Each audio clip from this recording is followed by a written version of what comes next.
It's 2 a.m. You're replaying a conversation from hours ago, or days ago, or years ago. The same words, the same facial expressions, the same moment where you said the wrong thing or failed to say the right thing. You're not remembering, you're rehearsing, and your brain has a reason for doing this that has nothing to do with the actual conversation.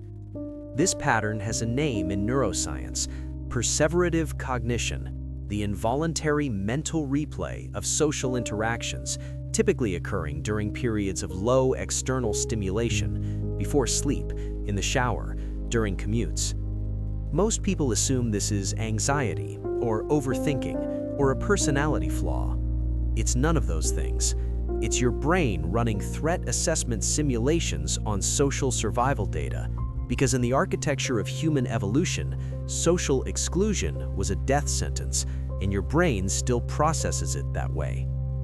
When you replay a conversation at night, you're not obsessing, you're calculating. Your brain is reverse engineering where the interaction went wrong, searching for the variable that triggered a negative social outcome. The conversation itself doesn't matter. What matters is the pattern, because if your brain can identify the pattern, it can prevent future exclusion, which in evolutionary terms means survival.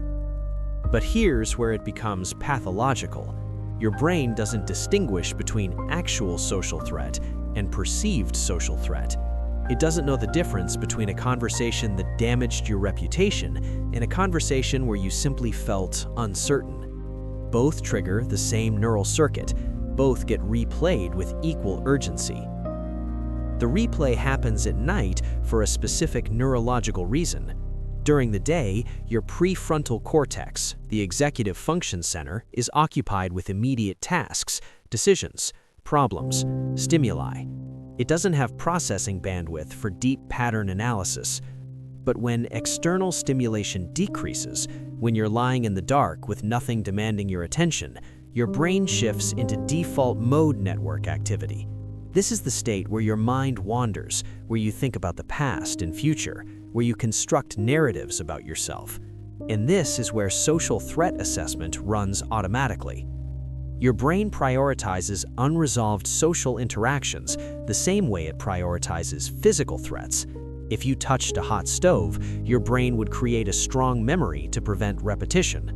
Social pain works identically. Research by Dr. Naomi Eisenberger at UCLA demonstrated that social rejection activates the same neural regions as physical pain, specifically the dorsal anterior cingulate cortex and anterior insula.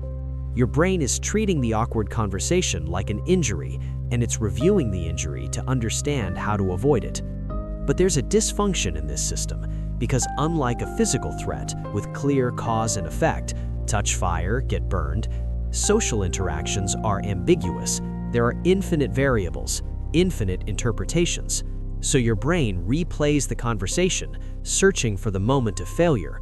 And because the data is ambiguous, it never finds resolution, which means the loop continues. The conversations you replay reveal something more specific than general anxiety. They reveal threats to your identity. You don't replay every conversation, you replay the ones where your self-concept was challenged, where the image you project didn't match the reception you received. Psychologist Dr. Mark Leary calls this the sociometer theory. Your self-esteem functions as an internal gauge that monitors your social value. When you detect signs that others view you negatively, your self-esteem drops, triggering corrective behavior. The nighttime replay is the analysis phase of that correction. But here's where the trap is. The replay doesn't fix anything, it reinforces the threat. Every time you mentally re-experience the conversation, you're reactivating the neural pathway associated with social pain. You're essentially re-injuring yourself. Neuroscientist Dr. Joseph Ledoux's research on memory reconsolidation shows that each time you recall a memory, you slightly alter it. You don't retrieve the original experience, you retrieve the last time you remembered it. So when you replay the awkward conversation 50 times, you're not analyzing the actual event, you're analyzing a progressively distorted version, amplified by each replay. The original interaction might have been neutral, But after 50 mental rehearsals, your brain has transformed it into a significant social failure, and now you have a false memory of a threat that may never have existed. Not everyone experiences this pattern with equal intensity. High-functioning individuals with strong social awareness tend to replay more frequently because they're better at detecting subtle social cues. They also detect more potential threats. This is the curse of social intelligence. The more accurately you read people, the more data your brain has to analyze, and the more analysis, the more replays. Research by Dr. Elaine Aron on sensory processing sensitivity shows that approximately 20% of the population has a nervous system that processes information more deeply. These individuals notice subtleties that others miss, microexpressions, tonal shifts, contextual implications. This trait is advantageous in many contexts, but it also means their brains flag more interactions as requiring analysis. People who replay conversations chronically often have high levels of rejection sensitivity, not because they were rejected more, but because their brains are calibrated to detect rejection signals earlier and with greater precision. Add rumination tendency, the habit of repeatedly analyzing problems without reaching resolution, and you create a perfect loop. The conversation ends, the analysis begins, no resolution is reached, the analysis continues, sleep is disrupted, cognitive resources are depleted, and the next day, social performance actually declines because you're exhausted from analyzing the previous day's performance, which gives you more material to replay the following night. If you're someone who replays conversations, here's what that reveals about your psychological architecture. First, you're still operating under the assumption that social acceptance is survival. Your nervous system hasn't adapted to the reality that in modern society, a single awkward interaction will not result in exile or death. Your brain is running software designed for a world where tribal exclusion meant starvation. That software is outdated, but it's still running. Second, you're likely using social performance as a proxy for self-worth. If the conversation went well, you feel valuable. If it went poorly, you feel defective. This is external locus of evaluation. Your sense of self is determined by others' perceived reactions rather than internal standards. And third, you may be avoiding a larger discomfort by focusing on the conversation. Sometimes the replay isn't about the conversation at all. It's a distraction. If you're lying awake analyzing a minor social interaction, you're not thinking about the career you haven't built, the relationship that's failing, or the life direction you're avoiding.